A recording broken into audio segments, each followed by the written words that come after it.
بسم اللہ الرحمن الرحیم۔ سورہ اعراف کا رکوع نمبر 9 اور 8ویں پارے کا رکوع نمبر 16 میں انشاءاللہ اب شروع کروں گا۔ سب سے پہلے مختصر لفظی ترجمہ گرامر ہوگی اور اس کے بعد انشاءاللہ اس کی تفسیر ہوگی۔ بسم اللہ الرحمن الرحیم۔ وَإِلَىٰ عَادٍ أَخَاهُمْ هُودًا، اور عاد کی طرف اخاہم ان کے بھائی ہودا ہود کو۔ کیا مطلب؟ یعنی بھیجا ہم نے۔ ارسلنا کا لفظ یہاں محذوف ہے۔ قال، کہنے لگے ہود علیہ السلام، یا قومی، یہ اصل میں تھا یا قومی، یا کو حذف کر دیا، اے میری قوم، اعبدوا اللہ، اللہ کی عبادت کرو، ما لکم من الہ غیرہ، نہیں ہے تمہارے لیے کوئی الہ، کوئی معبود اس کے علاوہ، افلا تتقون، تو کیا تم ڈرتے نہیں ہو؟ قال الملأ الذین، کہا ان لوگوں نے جو بڑے لوگ تھے، قوم کے متکبر بڑے لوگ، انہوں نے کہا، الذین کفروا، جو کافر تھے، من قومہ، ہود علیہ السلام کی قوم میں سے، انہوں نے کیا کہا؟ انا، اصل میں تھا اننا، بے شک ہم، لنراک، لام تاکید کے لیے، نرا اصل میں نر ایو تھا، کئی بار بتا چکا ہوں، بے شک ہم دیکھتے ہیں آپ کو، یعنی ہم سمجھتے ہیں آپ کو، فی صفاحت، بے وقوفی میں، صفاحہ حماقت، بے وقوفی، ہم سمجھتے ہیں کہ آپ معاذ اللہ بے وقوفی میں ہیں، وَإِنَّا، اور ہم بے شک ہم، لَنَظُنُّكَ، لام تاکید کے لیے، نظنو اصل میں تھا نظنونو، ننصرو کی طرح، ظن گمان کو، اور ہم گمان رکھتے ہیں آپ کے بارے میں، نظنُّکَ، ہم آپ کو یہ سمجھتے ہیں، من الکاذبین، کاذبین میں سے، ہم آپ کو جھوٹوں میں سے سمجھتے ہیں۔ قال، ہود علیہ السلام نے کہا، یا قومی، اے میری قوم، لیس بی صفاحۃ، میرے ساتھ حماقت نہیں ہے، ولکنی، لیکن میں، رسول من رب العالمین، رب العالمین کی طرف سے پیغمبر ہوں، ابلغکم، میں پہنچا رہا ہوں تم کو، رسالاتی ربی، اپنے رب کے پیغامات، وانا لکم، اور میں تمہارے لیے ہوں، ناصح، نصیحت والا، خیر خواہی والا، امین، امانت والا، امانت داری کے ساتھ میں اپنا پیغام، میں تمہاری خیر خواہی کر رہا ہوں، اس میں خیانت نہیں کروں گا میں۔ ابلغکم، ہاں، اواعجبتم ان جاءکم ذکر من ربکم، کیا تمہیں تعجب ہے اس بات پر کہ تمہارے رب کی طرف سے ایک نصیحت آئی ہے، علی رجل منکم، ایک ایسے شخص پر جو تمہیں میں سے ہے، تمہاری قوم کا ہے، لینذرکم، تاکہ وہ تمہیں ڈرائے، واذکروا، اور یاد کرو، اذ جعلکم خلفاء من بعد قوم نوح، جب اس نے جانشین بنایا، خلیفہ کی جمع خلفاء، جب جانشین بنایا تمہیں قوم نوح کے بعد، نوح علیہ السلام کی قوم کو ہلاک کرنے کے بعد وہ تمہیں زمین پہ لے کر آیا ہے، تمہیں آباد کیا ہے، وَزَادَكُمْ، اور زیادہ کیا ہے اس نے تمہیں، فی الخلقی، تخلیق میں، بسطتاً، کشادگی کے اعتبار سے، بسط اصل میں سین کے ساتھ ہے، پڑھا سین کے بعد جب طا آ رہا ہوتا ہے نا تو سین کو صاد کر کے پڑھنا بھی جائز ہوتا ہے، تو بسطتاً تھا، بسط کا معنی پھیلانا، قرآن میں آتا ہے نا، یبسط الرزق لمن یشاء، جس کے لیے چاہتا ہے رزق پھیلا دیتا ہے، تو کیا مطلب؟ اللہ نے تمہیں تخلیق میں، جو تمہیں بنایا ہے نا جس سانچے میں، اس میں تمہیں بڑا بنایا ہے، یعنی تمہارے قد زیادہ ہیں، پھیلے ہوئے ہو تم، لمبے چوڑے ہو، جیسے دوسرے مقام پہ قرآن میں آتا ہے کہ ایسے جیسے کھجور کے تنے ہوا کرتے تھے، اس طرح قداور قوم تھی وہ، تو اس لیے اس کا ترجمہ بعض لوگوں نے یہ کیا ہے، وَزَادَكُمْ فِي الْخَلْقِ بَسْطًا، اللہ نے تمہیں ڈیل ڈول میں بڑا کیا ہے، اور ایک مطلب خلق کا یہ بھی ہو سکتا ہے، خلق سے مراد مخلوق ہے، تو کیا مطلب؟ اللہ نے مخلوق میں تمہیں کشادگی کے اعتبار سے بڑھایا ہے، یعنی عام مخلوق سے ہٹ کر تمہیں زیادہ قد دی ہیں تمہیں، یعنی ویسے تو عام مخلوق جو اللہ تعالیٰ نے، جو نارمل انسانوں کو، جو انسانوں کے قد ہوتے ہیں، تمہیں ان سے زیادہ اچھے قد دی ہیں۔ فَاذْكُرُوا آلاء اللہ، پس یاد کرو اللہ کی نعمتوں کو، لَعَلَّكُمْ تُفْلِحُونَ، تاکہ تم کامیاب ہو جاؤ۔ اعلیٰ ان نعمتوں کو کہا جاتا ہے جو قدرت کی بھی دلیل ہوں، جیسے سورہ رحمان میں بار بار آتا ہے نا، فَبِأَيِّ آلَاءِ رَبِّكُمَا تُكَذِّبَانِ، اپنے رب کی کون کون سی نعمتوں کو جھٹلاؤ گے، تو وہ نعمت جو قدرت کی بھی دلیل ہو۔ قالوا، وہ کہنے لگے، یعنی ہود علیہ السلام کی قوم کہنے لگی، اجئتنا، کیا آپ آئے ہو ہمارے پاس،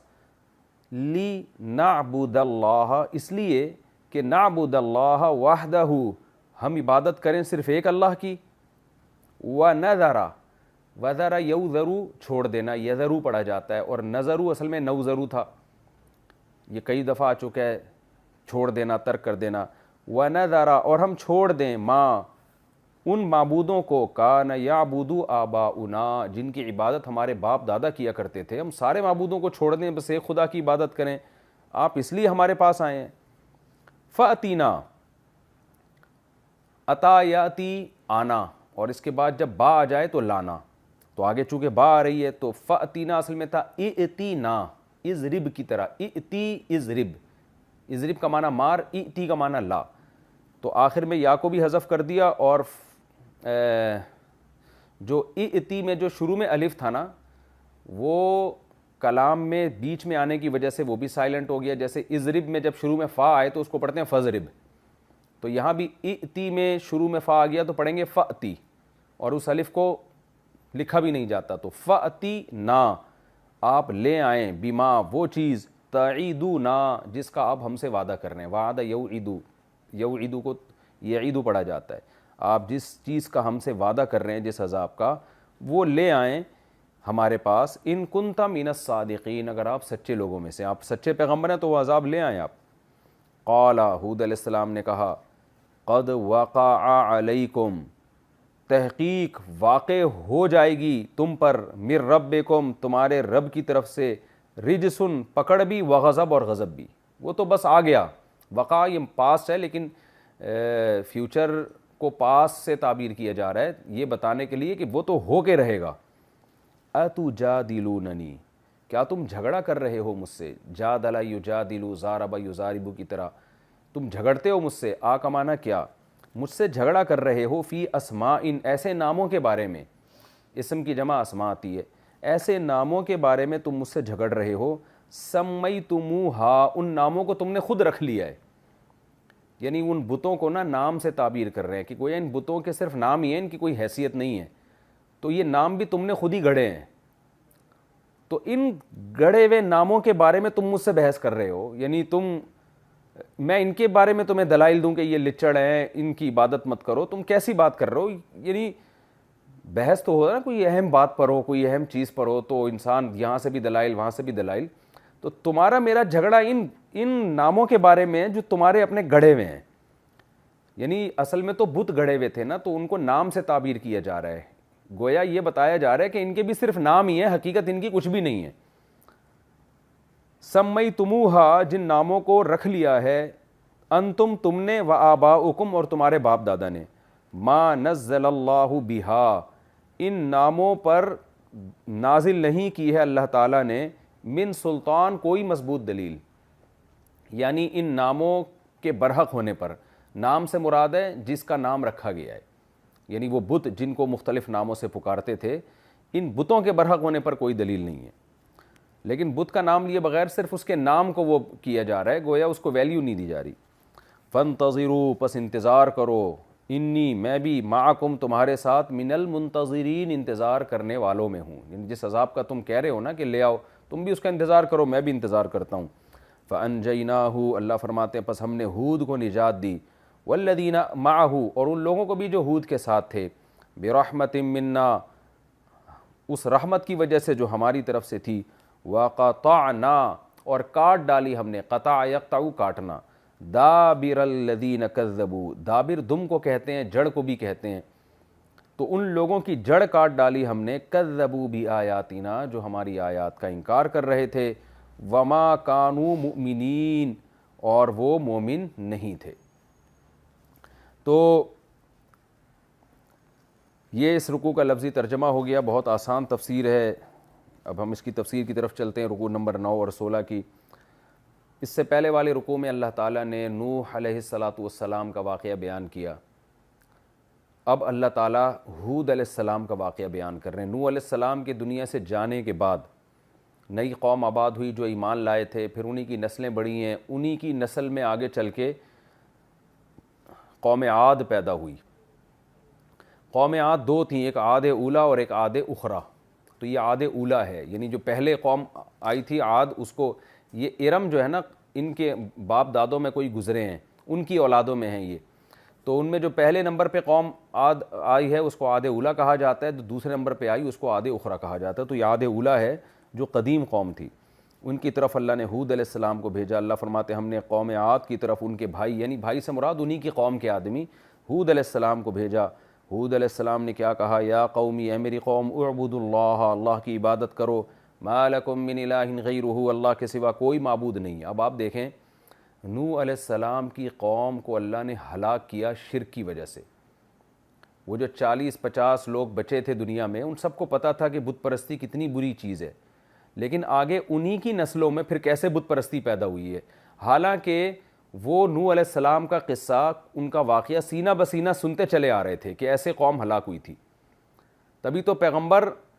انہیں پچھلی قوموں کے واقعات بھی بتاتے تھے کہ تمہیں معلوم ہے کہ قوم نوح بھی تباہ ہو چکی ہے۔ جب قوم عاد تباہ ہوئی ہے تو بعد والے پیغمبر نے ان قوموں کو قوم عاد کا بتایا کہ تمہیں معلوم ہے کہ قوم عاد بھی تباہ ہوئی ہے۔ تو اس سے پتہ چلتا ہے یہ واقعات سینہ بسینہ بھی اور آسمانی کتابوں کے ذریعے بھی چلے آ رہے تھے، لوگ سنتے آ رہے تھے کہ ایسے ایسے قومیں تباہ ہوئی ہیں۔ تو انسان کی آپ بدبختی کا اندازہ اس سے لگا سکتے ہیں کہ لوگوں کو پتہ بھی تھا کہ کس بیس پر قوموں کو تباہ کیا گیا ہے، اس کے باوجود انہوں نے بت پرستی کی، اس کے باوجود انہوں نے شرک کیا۔ جب یہ آیتیں انسان سنتا ہے تو اس کو یقین نہیں آتا کہ واقعی ایسا ہوا بھی ہوگا، لیکن آج آپ مشرکین کے حالات دیکھیں تو یقین آ جاتا ہے کہ جیسے آج کے مشرکین ضدی اور ہٹ دھرم ہیں، تو کوئی بعید نہیں ہے پہلے بھی ایسے لوگ پیدا ہوئے ہوں۔ آپ دیکھیں نا، الحمد سے لے کے والناس تک جب آپ قرآن پڑھتے ہیں کس قدر توحید کو بیان کیا گیا ہے کہ اللہ کے سوا کوئی معبود نہیں ہے، پیغمبر بشر ہوتے ہیں، ہماری طرح انسان ہوتے ہیں، محتاج ہوتے ہیں، لیکن صبح و شام یہ آیتیں پڑھنے والے کتنے لوگ ہیں جو آج بھی ان آیتیں پڑھنے کے باوجود نبی صلی اللہ علیہ وسلم کو مشکل کشا، حاجت روا اور قبروں پہ سجدہ کرنا، قبروں سے مرادیں ماننا۔ تو جب میں اپنی قوم کے ان مشرکین کو دیکھتا ہوں، حالانکہ وہ صبح و شام یہ آیتیں پڑھ رہے ہیں، یہ واقعات پڑھ رہے ہیں، تو جب دیکھتے ہیں نا، اور خاص طور پہ ان کے علماء کو کہ کیسے قرآن کی آیتوں میں تعویلات کرتے ہیں، تو یقین آ جاتا ہے بھائی جیسے آج وہ امت جو توحید پرستی میں مشہور تھی، اس امت میں اتنا زیادہ شرک پھیل سکتا ہے اور مذہبی رہنما پھیلا سکتے ہیں، تو پہلی امتوں میں کیوں نہیں ہو سکتا؟ تو پہلی امتوں میں بھی ہو سکتا ہے کہ جن قوموں نے دیکھا کہ ہمارے باپ دادا کو بت پرستی کی وجہ سے ہلاک کیا گیا، وہ واقعات نقل کر رہے ہیں، مگر شیطان نے ایسے مزین کیا نا ان کے لیے شرک کو، اور کیسے مزین کر کے کلابے ملا کے نا، کیونکہ صورت میں شیطان کے واقعے سے ہی صورت کی ابتدا ہوئی تھی نا، کہ شیطان نے کہا تھا اللہ میں ایسا مزین کروں گا، دائیں بائیں آگے پیچھے ہر طرح سے سیدھے راستے سے ہٹاؤں گا۔ تو شیطان نے اسی طرح سے سیدھے راستے سے قوموں کو ہٹایا، اور کیسے ہٹایا؟ شیطان نے ان کو اس چکر میں لگا دیا کہ تو وہ عطائی اور ذاتی کی بحث میں، جیسے آج کل مشرکین سے جب کہا جائے نا کہ نبی صلی اللہ علیہ وسلم مشکل کشا کیسے ہو گئے، تو کہتے ہیں بھائی اللہ نے آپ کو مشکل کشا بنایا ہے۔ تو جب کہ اللہ بار بار اس کی نفی کر رہا ہے کہ اس کی کیا دلیل ہے تمہارے پاس کہ میں نے لوگوں کو اختیارات دے رکھے ہیں، نہ بتوں کو دیے۔ تو بت پرستی کیسے آتی تھی؟ جو توحید پرست بزرگان دین تھے ان سے عقیدت محبت میں غلو ہوتا، ان کی تصویریں بنا کے اپنی دکانوں میں لگا لیتے، پھر مورتیاں بنا لیتے، تو آہستہ آہستہ انہی مورتیوں کے سامنے جھکنا شروع کر دیتے۔ یہیں سے ہر شرک کی ابتدا ہوتی ہے۔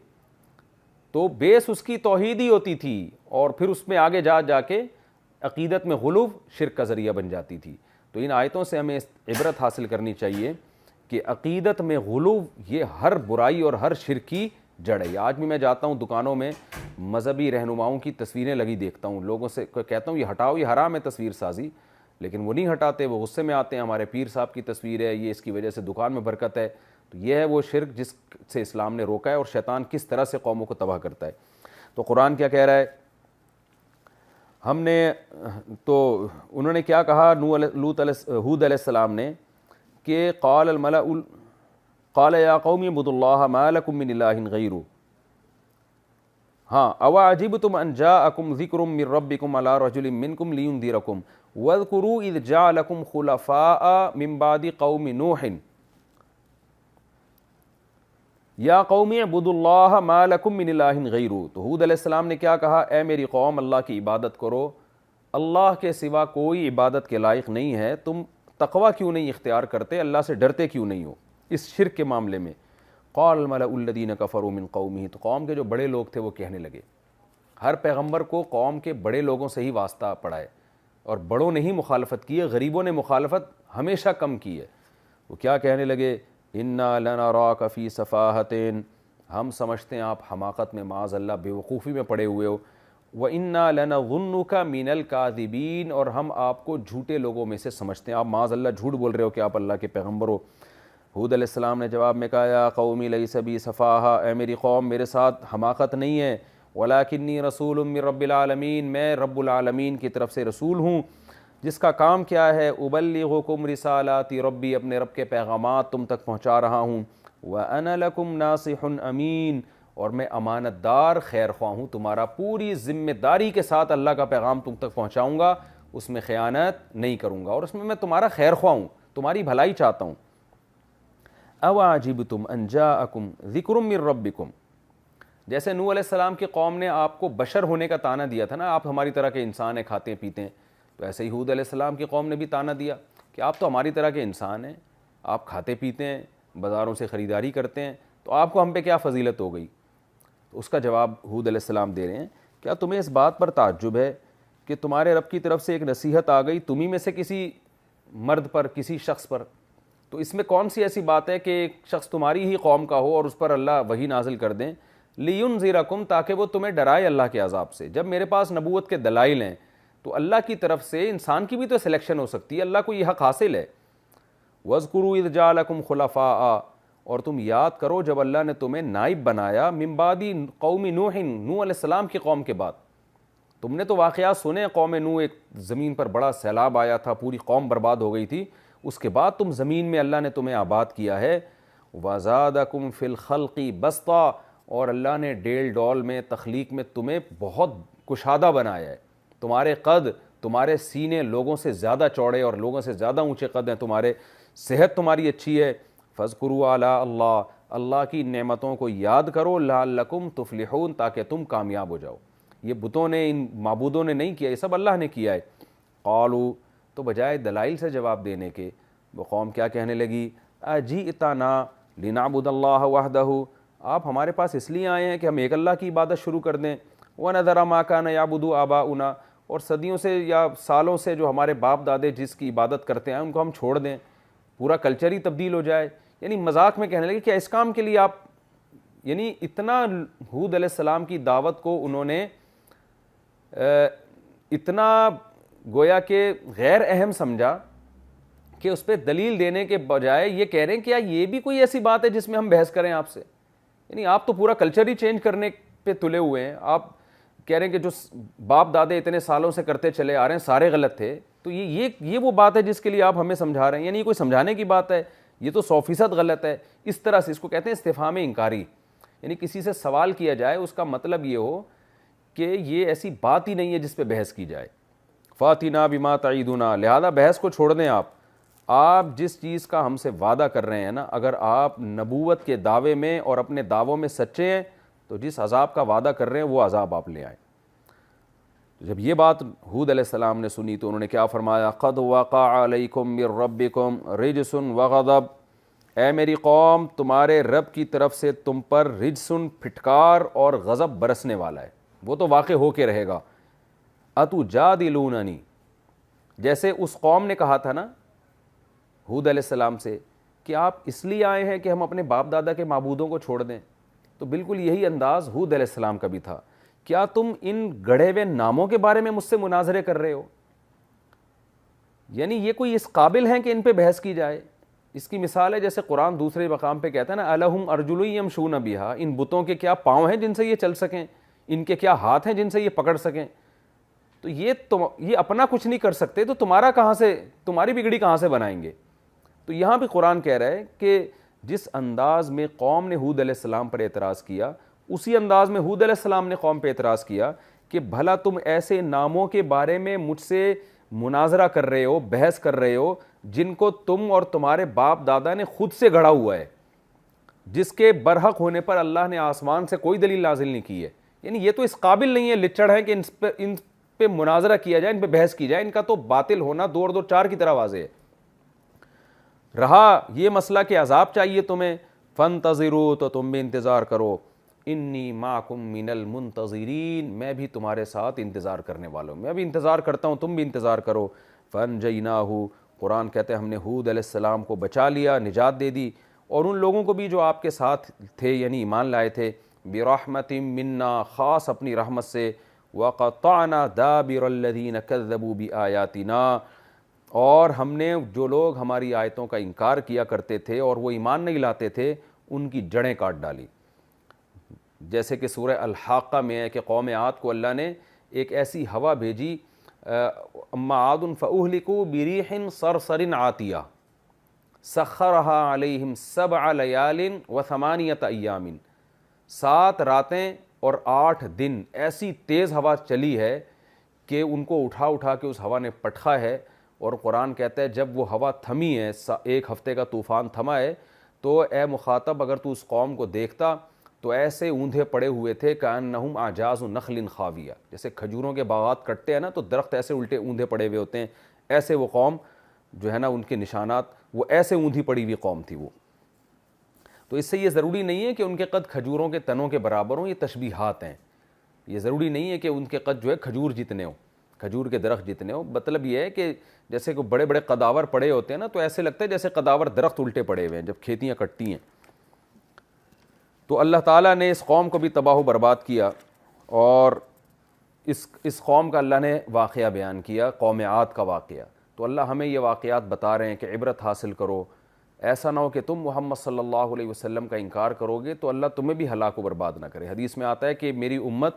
من حیث الامت تباہ و برباد نہیں ہوگی، وجہ اس کی ہے کہ آپ صلی اللہ علیہ وسلم آخری نبی ہیں، پوری امت گمراہی پہ جمع نہیں ہوگی، کچھ گمراہ ہوں گے کچھ صحیح بھی رہیں گے، تاکہ قیامت تک یہ سلسلہ چلتا رہے۔ لیکن اس امت میں اللہ تعالیٰ اختلافات کے ذریعے امت کو مختلف عذابوں کا مزہ چکھائیں گے، جزوی طور پر امت میں مختلف عذاب آتے رہیں گے جس کا حدیث میں تذکرہ ملتا ہے۔ اللہ ہمیں اس سے محفوظ رکھے۔ یہ ہمارا رکوع نمبر 9 اور 16 بھی مکمل ہو گیا۔ اب ہم شروع کرتے ہیں سورہ اعراف کا رکوع نمبر 10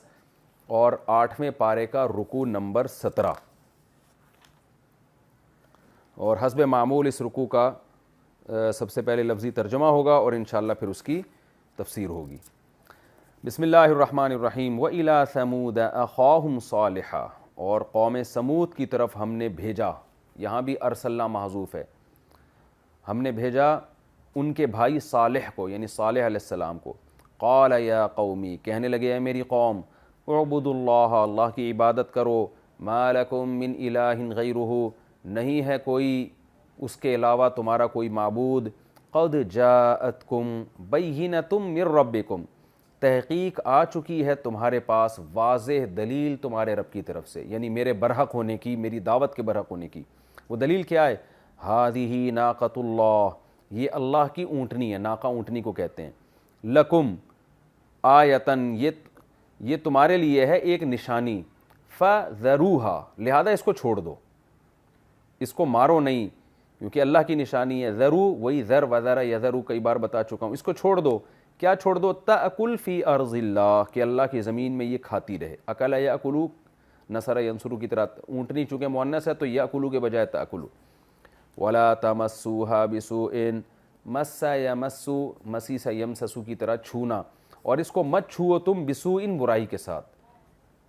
یعنی غلط ارادے کے ساتھ اس کو مارنے کے لیے مت چھوؤ اس کو، اگر چھوا تو کیا ہوگا؟ فَيَأْخُذَكُمْ عَذَابٌ عَلِيمٌ، تمہیں آ پکڑے گا دردناک عذاب، تمہیں پکڑ لے گا، اخذ یاخذ پکڑنا۔ وَاذْكُرُوا، اصل میں تھا اذکروا، اور یاد کرو، اِذْ جَعَلَكُمْ خُلَفَاءَ، جب اس اللہ نے بنایا تمہیں نائب، خلیفہ بنایا، من بعد عاد، قوم عاد کے بعد۔ قوم عاد ایک ہوا کرتی تھی جس کے قصے تم نے سنے ہوئے ہیں، اس قوم کے بعد اللہ نے تمہیں زمین میں جانشین بنایا۔ وَبَوَّأَكُمْ فِي الْأَرْضِ، اور زمین میں مضبوط ٹھکانہ دیا۔ بَوَّأَ يُبَوِّئُ تَبْوِئَةً، سَبَّحَ يُسَبِّحُ تسبیحاً کی طرح، اس کا معنی ہوتا ہے ٹھکانہ دینا، کسی کو قرار دینا۔ اور اس نے تمہیں زمین میں ٹھکانہ دیا، کیسے دیا؟ تَتَّخِذُونَ مِن سُهُولِهَا، بناتے ہو تم، ٹھہراتے ہو تم، من سہولِهَا، سہل کہتے ہیں نرم کو، تبھی ایزی کو اور آسان کو بھی سہل کہتے ہیں نا، تو اس لیے کہ وہ کام نرم ہوتا ہے، تو سہل اصل میں نرم کو کہتے ہیں، سہول اس کی جمع۔ تَتَّخِذُونَ مِن سُهُولِهَا، بناتے ہو تم زمین میں نرم حصوں میں قصوراً محلات، قصر کہتے ہیں محل کو، آپ نے سنا ہوگا قصر شاہی، بادشاہ کا قصر، تو یہ قصر محل کو کہتے ہیں۔ زمین کے نرم حصے میں تم محل بناتے ہو، وَتَنْحِتُونَ اور تراشتے ہو جبال پہاڑوں کو، بیوتاً گھروں کے لحاظ سے، یعنی پہاڑ جو سخت ہوتے ہیں اس سخت پہاڑ میں تم تراش کے پورے پورے محل کھڑے کر دیتے ہو، گھر بنا دیتے ہو، اور جو نرم حصہ ہے جو پہاڑی علاقہ نہیں ہے اس میں بڑے بڑے محلات بنا لیتے ہو۔ فَاذْكُرُوا پس یاد کرو آلاء اللہ، اللہ کی نشانیوں کو، اللہ کی نعمتوں کو، وَلَا تَعْثَوْا اور مت چلو زمین میں، فی الارض زمین میں، مفسدین فساد مچاتے ہوئے، زمین میں مت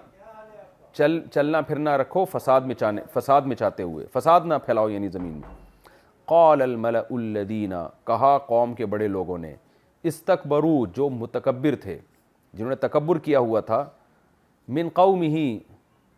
صالح علیہ السلام کی قوم میں سے، جو صالح علیہ السلام کی قوم میں سے جو اپنے آپ کو بڑا سمجھتے تھے اور قوم کے وڈیرے تھے، ان لوگوں نے کیا کہا، کس سے کہا، للذین استضعفوا ان لوگوں سے کہا جو ضعیف سمجھے جاتے تھے، کمزور سمجھے جاتے تھے۔ استضعفا سین تا کا معنی سمجھا جانا ہے، یہاں پہ ضعیف سے نکلا ہے، استضعفوا پیسو وائس سے، استضعاف کمزور سمجھنا، استضعفا کمزور سمجھا جانا، جن کو کمزور سمجھا جاتا تھا یعنی مالی اعتبار سے یا جسمانی اعتبار سے، جو قوم کے پس لوگ تھے، تو قوم کے بڑوں نے ان پس لوگوں سے کہا، لیمن یعنی ان لوگوں سے، من آمن منہم جو صالح علیہ السلام کی قوم میں سے ایمان لا چکے تھے، یعنی للذین استضعفوا کی آگے وضاحت ہو رہی ہے، لمن آمن منہم۔ دوبارہ ترجمہ کر دیتا ہوں، کہا قوم کے بڑے لوگوں نے جنہوں نے صالح علیہ السلام کی قوم میں تکبر کیا، وہ کہنے لگے ان لوگوں سے جو کمزور سمجھے جاتے تھے، لیمن آمن یعنی ان لوگوں سے، من آمن منہم جو ایمان لائے تھے ان میں سے، تو کمزور لوگوں میں جو ایمان لائے تھے ان سے کہنے لگے، اتعلمون کیا تم جانتے ہو، ان صالحا کہ صالح علیہ السلام مرسلن بھیجے گئے ہیں، من ربہ اپنے رب کی طرف سے، یعنی سوال کیا ایک تضحیک آمیز لہجے میں، کیا تمہارا بھی یہی خیال ہے کہ صالح کو اللہ نے پیغمبر بنا کے بھیجا ہے؟ قالوا تو وہ کمزور پس لوگ کیا کہنے لگے، انا بے شک ہم، بما ارسل بہ اس چیز کے ساتھ جس چیز کے ساتھ صالح کو بھیجا گیا ہے، مؤمنون ایمان لانے والے، ہمیں تو یقین ہے کہ وہ اللہ کے پیغمبر ہیں۔ قال الذین استکبروا کہا ان لوگوں نے جنہوں نے تکبر کرتے تھے، انہوں نے کیا کہا، انا بالذی بے شک ہم تو، بالذی اس چیز کے ساتھ، آمنتم بہ جس چیز کے ساتھ تم ایمان لے کر آئے ہو، کافرون انکار کرنے والے، ہم تو صاف طور پر اس کا انکار کرتے ہیں، ہم ایمان نہیں لاتے۔ فعقروا الناقۃ پس انہوں نے اونٹنی کی ٹانگیں کاٹ ڈالی، عقر یعقر کا معنی ہوتا ہے ٹانگیں کاٹ ڈالنا، یعنی اس کو ہلاک کر دیا۔ وَعَتَوْا عَنْ أَمْرِ رَبِّهِمْ اور اپنے رب کے حکم سے سرکشی کی، عتو کہتے ہیں کہ سرکشی کرنا، بغاوت کرنا۔ وَقَالُوا اور پھر کہنے لگے، یا صالح اے صالح، ائتنا بما تعیدنا لے آ تو اس چیز کو جس کا تو ہم سے وعدہ کرتا ہے۔ یہ ایتنا بما تعیدنا یہ میں نے پچھلے رکوع میں اس کی تفصیل بتائی تھی، ایتنا آرڈر کے معنی میں آتا ہے، ایتنا لے آتو بما تعیدنا اس عذاب کو جس کا تو ہم سے وعدہ کرتا ہے، ان کنتا من المرسلین اگر تو واقعی بھیجے گئے پیغمبروں میں سے، مرسلین میں سے ہے، پیغمبروں میں سے تو لے آ۔ فأخذتهم الرجفۃ پکڑ لیا ان کو کپ کپاہٹ نے، رجف کہتے ہیں کپ کپاہٹ۔ اس سے خیر میں تفسیر میں اس کا مفہوم بیان کرتا ہوں، فَأَصْبَحُوا پس صبح کی انہوں نے، ہو گئے وہ، فی دارہم اپنے گھر میں، جاثمین اوندھے منہ، یعنی جب صبح ہوئی ہے تو سارے کے سارے اپنے گھروں میں اوندھے منہ مرے ہوئے پڑے ہوئے تھے۔ جاسم کا معنی الٹے منہ ہونا، اوندھا ہو جانا۔ فَتَوَلَّى عَنْهُمْ صالح علیہ السلام نے ان سے پیٹھ پھیری، وقال اور کہا، یا قومی اے میری قوم، لقد ابلغتکم تحقیق پہنچا چکا ہوں میں تم کو، رسالت ربی اپنے رب کا پیغام، ونصحت لکم اور میں نے تمہاری خیر خواہی کی تھی، لیکن لا تحبون الناصحین تم اپنی خیر خواہی کرنے والوں کو پسند نہیں کرتے تھے، تمہیں خیر خواہی پسند ہی نہیں تھی۔ ولوطن اسی طرح قرآن کہتے ہیں ہم نے لوط کو بھی بھیجا، ارسلنا لوطا اذ قال لقومہ، جب انہوں نے کہا اپنی قوم سے، اتأتون الفاحشہ، کیا تم آتے ہو بے حیائی کے پاس، یعنی بے حیائی کے پاس جاتے ہو، کیا مطلب بے حیائی کا ارتکاب کرتے ہو، ایسی بے حیائی ما سبقکم بہا، کہ اس بے حیائی سے پہلے کسی نے تم پہ سبقت نہیں کی ہے، من احدن، کوئی ایک نے بھی، من العالمین، تمام جہانوں میں، یعنی تم ایسی بے حیائی کر رہے ہو جو بے حیائی تم سے پہلے اس روئے زمین کے تمام علاقوں میں کسی نے بھی کبھی نہیں کی ہے، وہ یعنی لڑکوں سے بدفعلی، تو ایسی بے حیائی تم کر رہے ہو جس کا پہلے کوئی ثبوت ہی نہیں ملتا۔ انکم، بے شک تم، لتأتون الرجال، لام تاکید کے لیے، تأتون کا معنی آتے ہو رجال، مردوں کے پاس، لڑکوں کے پاس، رجل یعنی آدمیوں کے پاس، یعنی یہ کنایا ہے، یہ احتراز ہے عورتوں سے کہ عورتوں کے بجائے مردوں کے پاس آتے ہو، لڑکوں کے پاس آتے ہو، تم لڑکوں کے پاس آتے ہو، شہوتاً، خواہش پوری کرنے کے لیے، شہوت کا معنی اشتہا، خواہش کے لیے لڑکوں کے پاس آتے ہو، من دون النساء، عورتوں کو چھوڑ کر، بل انتم، بلکہ تم ہو، قوم، ایک قوم، مسرفون، حد سے تجاوز کرنے والے، جو شہوت کے بارے میں، سیکشول ڈیزائرز کے بارے میں خدا کی جو باؤنڈری ہے جو اللہ نے متعین کی، اس باؤنڈری کو تم کراس کرنے والے ہو۔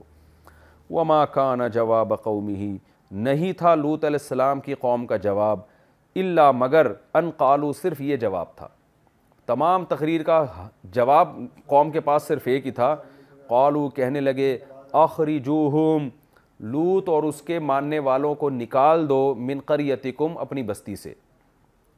ان لوگوں کو اپنی بستی سے نکال دو، انہم، بے شک یہ لوگ، اناس انسان کو کہتے ہیں، یہ ایسے لوگ ہیں، یتطہرون، جو بہت پاکیزہ بن رہے ہیں، اصل میں طہارت سے نکلا ہے، یتطہر باب تفعل ہے تطہر سے، تو تطہر باب تفعل، اس میں تکلف کا معنی پایا جاتا ہے، یعنی یطہرون کے بجائے کیا کہا، یتطہرون، یتکلفون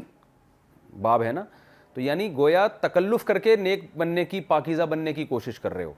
یعنی اس کو ہم اردو میں اگر سادہ ترجمہ کریں گے نا تو اس کا مطلب ہوگا کہ تم معاذ اللہ ضرورت سے زیادہ پاکیزہ بننے کی کوشش کر رہے ہو، تو اس لیے انہوں نے کہا کہ ان کو نکال دو اپنی بستی سے، یہ ایسے لوگ ہیں جو غیر ضروری پاکیزہ بننے کی کوشش کر رہے ہیں، بہت نیک بننے کی کوشش کر رہے ہیں۔ فَأَنْجَيْنَاهُ، اللہ کہتے ہیں ہم نے بچا لیا، نجات دے دی لوط کو، وَأَهْلَهُ، اور ان کے اہل خانہ کو بھی، إِلَّا امْرَأَتَهُ، سوائے ان کی بیوی کے، كَانَتْ مِنَ الْغَابِرِينَ، وہ ہو گئی پیچھے رہ جانے والوں میں، غابر پیچھے رہ جانا۔ وَأَمْطَرْنَا، اور برسائی ہم نے، مطر بارش کو کہتے ہیں، امطرا یمطر، امطارن کا معنی بارش برسانا، اور برسائی ہم نے ان کے اوپر، مطرن، ایک خاص بارش، جس کا قرآن میں خیر تفسیر میں بتاتا ہوں، فانظر، پس آپ دیکھیے، کیف کان عاقبۃ المجرمین، کیسا ہوا انجام مجرمین کا۔ یہ اس رکوع کا لفظی ترجمہ ہو گیا، اب ہم اس کی تفسیر کی طرف چلتے ہیں۔ آسان تفسیر ہے، وَإِلَىٰ ثَمُودَ أَخَاهُمْ صَالِحًا، قوم عاد کی ہلاکت کے بعد قوم سمود آئی، یہ ساری قومیں ابراہیم علیہ السلام سے پہلے کی ہیں، انہی کی قوم میں ہم نے صالح علیہ السلام کو بھیجا، صالح علیہ السلام نے فرمایا، اے میری قوم، اللہ کی عبادت کرو، اللہ کے سوا کوئی عبادت کے لائق نہیں ہے، قد جاءکم بینۃ من ربکم، یہاں تو اللہ مختصر بیان کر رہے ہیں نا، دوسرے مقام پہ تفصیل ہے، سمجھاتے سمجھاتے تھک گئے تو قوم نے کہا کہ آپ جو ہے نا کوئی نشانی دکھائیں بڑی، تو حضرت صالح علیہ السلام نے سمجھایا کہ جب اللہ کوئی ایسی نشانی دکھاتا ہے نا تو پھر مہلت نہیں دیتا، انہوں نے کہا نہیں دکھائیں نشانی، تو انہوں نے کہا کیا نشانی، ایسے ہی بیہودہ مطالبہ کیا، اس پہاڑ سے اونٹنی نکال کے دکھائیں، تو صالح علیہ السلام نے پہاڑ کی طرف اشارہ کیا، اس پہاڑ کے اندر سے اللہ نے اونٹنی پیدا کر دی، لیکن صالح علیہ السلام نے پھر قوم کو سمجھایا کہ اب یہ اللہ کی اونٹنی ہے، اب یہ جب کھائے گی، پیے گی، پانی پیے گی، تو جب یہ پانی پیے گی کسی تمہارے جانور کو قریب آنے کی اجازت نہیں ہے، چاہے سارا پانی ختم ہو جائے، تو اب چونکہ یہ اللہ نے بہت بڑا معجزہ دکھا دیا ہے تو اب اس اونٹنی کی نسبت اللہ کی طرف ہے، اب اس کا احترام ہوگا، تو وہ کیا کرتی، سارا دن چرتی اور پھر پانی اونٹنی اتنا پی لیتی تھی کہ کنویں کا پانی ختم ہو جاتا تھا، تو ان لوگوں کو ٹینشن ہونے لگی، اپنے مویشیوں کو ہم بعد میں کسی ٹائم پانی پلائیں، تو مشکل میں پڑ گئے وہ، تو بالآخر انہوں نے ارادہ کیا، اور ڈرتے بھی تھے، ظاہر ہے ڈرتے ہوں گے کہ ہمارے سامنے پہاڑ سے نکلی ہے، کوئی عذاب ہی نہ آ جائے، تو بالآخر قوم کے شرارتی لوگوں نے جمع ہو کے اس اونٹنی کو قتل کر دیا۔ تو قرآن کہتا ہے کہ حضرت صالح علیہ السلام نے فرمایا ہادہ ناقۃ اللہ، یہ اللہ کی اونٹنی ہے، تمہارے لیے ایک نشانی ہے، فذروها تاکل فی ارض اللہ، اسے چھوڑ دو اللہ کی زمین میں کھاتی رہے، اسے چھیڑو مت، تنگ مت کرو، ولا تمسوها بسوء، اور اسے برائی کے ساتھ مت چھوؤ، فیأخذکم عذاب علیم، تمہیں دردناک عذاب آ جائے گا، واذکروا، اور یاد کرو، اذ جعلکم خلفاء من بعد عاد، اللہ نے قوم عاد کے بعد تمہیں زمین میں اپنا نائب بنایا، قوم عاد کو ہلاک کیا، اب تمہیں پیدا کیا ہے، وبوأکم فی الارض، اور زمین میں تمہیں زبردست ٹھکانہ دیا، کیسا ٹھکانہ کہ تم نرم زمین میں بڑے بڑے محلات بناتے ہو اور پہاڑوں کو تراشتے ہو۔ اس سے پتہ چلتا ہے اس سے پہلے مکان بنانے کی صنعت اور پہاڑوں کو تراشنے کی صنعت نے اتنی ترقی نہیں کی تھی، تو چٹانوں کو تراش کے نا بڑے خوبصورت اندر محل تعمیل کر لیا کرتے تھے۔ تو یہ بھی اللہ کی نعمت ہے کہ اللہ نے تمہیں یہ ہنر سکھایا ہے کہ تم پہاڑوں کو تراش کے گھر بنا لیتے ہو۔ فاذکروا آلاء اللہ، پس اللہ کی نعمتوں کو یاد کرو، ولا تعثوا فی الارض مفسدین، اور زمین میں فساد مچاتے مت پھرو۔ وہ فساد کیا ہے؟ شرک پھیلا رہے ہو، زنا پھیلا رہے ہو، جو بھی اس زمانے میں برائیاں ہوں گی اس کو فساد سے تعبیر کیا گیا۔ قال الملأ الذین استکبروا من قومہ، یہاں بھی وہی ہوا جو پچھلی قوموں میں نے کیا تھا کہ قوم کے جو مالدار بڑے لوگ ہیں وہ کیا کہنے لگے، للذین استضعفوا، قوم کے کمزور لوگوں سے، لمن آمن منہم، ان کمزوروں سے جو ایمان لائے تھے۔ تو اس سے پتہ چلتا ہے سارے کمزور بھی ایمان نہیں لے کر آئے تھے، کچھ کمزور اور غریب ایسے بھی تھے جو بے ایمان تھے، وہ ایمان نہیں لے کر آئے، لیکن زیادہ تر چونکہ غریب اور مسکین لوگ ایمان لائے تھے، اس لیے قرآن نے کہا کہ غریبوں میں جو ایمان لائے تھے تو ان سے قوم کے وہ مالدار جو کافر تھے انہوں نے کیا کہا، اتعلمون ان صالحا مرسل من ربی، یعنی ان کو بھی ورغلانے لگے کہ کیا تم یہ مانتے ہو کہ صالح علیہ السلام اپنے رب کی طرف سے بھیجے گئے ہیں؟ قالوا انا بما ارسل به مؤمنون، ان غریبوں نے کہا ہاں ہم صالح علیہ السلام کو جو پیغام دے کے بھیجا گیا ہے ہم اس پیغام پر یقین رکھتے ہیں۔ قال الذین استکبروا، تو متکبر لوگ کہنے لگے انا بالذی آمنتم به کافرون، لیکن تم سن لو کہ جس چیز پر تم ایمان لے کر آئے ہو ہم اس کا انکار کرتے ہیں۔ جب انسان بات کرتا ہے نا کفر کی تو اگلے پر اس کا اثر پڑتا ہے، جو ایمان والے ہیں ان کے بھی پھسلنے کا خطرہ ہوتا ہے۔ تو یہ قوم کے بڑے لوگ خود بھی کافر اور جو غریب طبقہ ایمان لایا اس کو بھی ایمان سے ہٹانے کی کوشش کر رہے تھے۔ فعقروا الناقۃ، بالآخر انہوں نے اونٹنی کی ٹانگیں کاٹ ڈالی، اس کو قتل کر دیا۔ قرآن کہہ رہا ہے وَعَتَوْا عَنْ أَمْرِ رَبِّهِمْ، اور اپنے رب کے حکم سے سرکشی کی انہوں نے، اور ضد اور ہٹ دھرمی یہ کہ مارنے کے بعد صالح علیہ السلام سے کیا کہہ رہے ہیں، ایتنا بما تعیدنا ان کنت من المرسلین، لے آؤ اس عذاب کو جس کا تو ہم سے وعدہ کر رہا ہے اگر تو پیغمبروں میں سے ہے۔ حالانکہ خود اپنی آنکھوں سے اونٹنی کو نکلتے ہوئے دیکھا ہے پہاڑ سے کہ ایسا عقلاً ممکن نہیں ہے، یہ خدا کے بغیر ہو نہیں سکتا، لیکن جب دل انسان کے اندھا ہو جاتا ہے تو اس سے کچھ بعید نہیں ہے۔ فَأَخَذَتْهُمُ الرَّجْفَةُ، قرآن کہہ رہے ایک کپکپاہٹ نے پکڑا ان کو۔ کپکپاہٹ کیا ہوتا ہے؟ زمین کی کپکپاہٹ، زمین کانپنے لگی، زلزلہ آیا۔ اور دوسرے مقام پہ قرآن میں آتا ہے ایک زوردار آواز تھی، تو اس لیے علماء نے کہا ہے کہ فرشتے نے زور سے چیخ ماری اور اتنی پاورفل آواز تھی وہ جس کی وجہ سے زمین ہلنے لگی، اور اس زمین کے ہلنے سے بھی اور اس آواز سے بھی ان کے کلیجے پھٹ گئے۔ اور بعض نے کہا کہ یہاں اصل میں تو عذاب آیا تھا زوردار آواز کا، لیکن رجفہ کپکپاہٹ ان کے دل میں اور سینہ میں ہوئی، تو دونوں قول ہیں، کچھ بھی مراد لیا جا سکتا ہے۔ تو ظاہر یہی ہے کہ وہ زلزلہ آیا تھا ان کے اوپر۔ فَأَصْبَحُوا فِي دَارِهِمْ جَاثِمِينَ، اپنے گھروں میں اوندھے پڑے ہوئے تھے، وہ ساری قوم کو اللہ نے ہلاک کر دیا۔ فَتَوَلَّ عَنْهُمْ، جب قوم ہلاک ہوئی ہے تو چونکہ صالح علیہ السلام علاقہ چھوڑ چکے تھے تو صالح علیہ السلام نے اپنی قوم کے ہلاک ہونے کے بعد اس سے پیٹھ پھیری اور قوم سے خطاب کیا اور کہا یا قومی لقد ابلغتکم رسالت ربی، اے میری قوم میں نے تو اپنے رب کا پیغام تم تک صاف صاف پہنچا دیا، ونصحت لکم، اور میں نے تمہاری خیرخواہی چاہی تھی، ولکن لا تحبون الناصحین، مگر تم اپنی خیرخواہی کرنے والوں کو پسند ہی نہیں کرتے تھے۔ یہ مردوں سے خطاب کیا، تو اس کا یہ مطلب نہیں کہ مردے سنتے ہیں، بلکہ یہ ایک عبرت کے لیے خطاب۔ حضرت صالح علیہ السلام اپنی بھی تو ایک دل کی وہ بھڑاس نکال رہے ہیں کہ اے میری قوم، جیسے نبی صلی اللہ علیہ وسلم نے بدر میں جو قتل ہو گئے تھے نا مشرکین مکہ کے سردار، ان سے کنویں میں خطاب کیا نبی صلی اللہ علیہ وسلم نے کہ دیکھو ہم نے اپنے رب کا وعدہ سچا پایا، اللہ نے ہم سے فتح کا وعدہ کیا تھا، بتاؤ تم نے وہ سچا پایا کہ نہیں پایا؟ تو حضرت عمر نے پوچھا یا رسول اللہ یہ سن رہے ہیں؟ آپ نے فرمایا آج تم سے زیادہ سن رہے ہیں۔ تو حضرت عائشہ رضی اللہ تعالیٰ عنہ اس حدیث کی تفسیر بیان کرتی تھیں کہ اس معنی میں سن رہے ہیں کہ اپنی آنکھوں سے اب وہ سب حالات دیکھ رہے ہیں. تو یہاں بھی صالح علیہ السلام نے اپنی قوم سے خطاب کیا کہ میں نے تمہاری خیر خواہی چاہی تھی مگر تم خیر خواہی کرنے والوں کو پسند نہیں کرتے. اس کے بعد ابراہیم علیہ السلام کا دور آیا، قوم نوح، قوم عاد، پھر قوم سمود، پھر اس کے بعد ابراہیم علیہ السلام کا دور آیا جو آج سے تقریباً 4000 سال پرانا دور ہے. ابراہیم علیہ السلام کے بھانجے تھے لوط علیہ السلام. اللہ فرماتے ہیں ہم نے لوط علیہ السلام کو بھی بھیجا. انہوں نے اپنی قوم سے کہا کہ تم ایسی بے حیائی کرتے ہو کہ اس جہاں میں اس بے حیائی کا تم سے پہلے کوئی بھی مرتکب نہیں ہوا. وہ بے حیائی کیا ہے کہ تم مردوں سے اپنی شہوت پوری کرتے ہو، تأتون الرجال، کہ مردوں کے پاس آتے ہو عورتوں کو چھوڑ کر. یہ تمہیں نکاح میں رغبت نہیں ہے اور تم لڑکوں سے خواہش پوری کرتے ہو. یہ جو لوط علیہ السلام کا واقعہ اللہ جہاں بھی بیان کرتے ہیں نا وہاں اس بات کا تذکرہ کرتے ہیں کہ یہ بے حیائی تم سے پہلے کبھی نہیں ہوئی.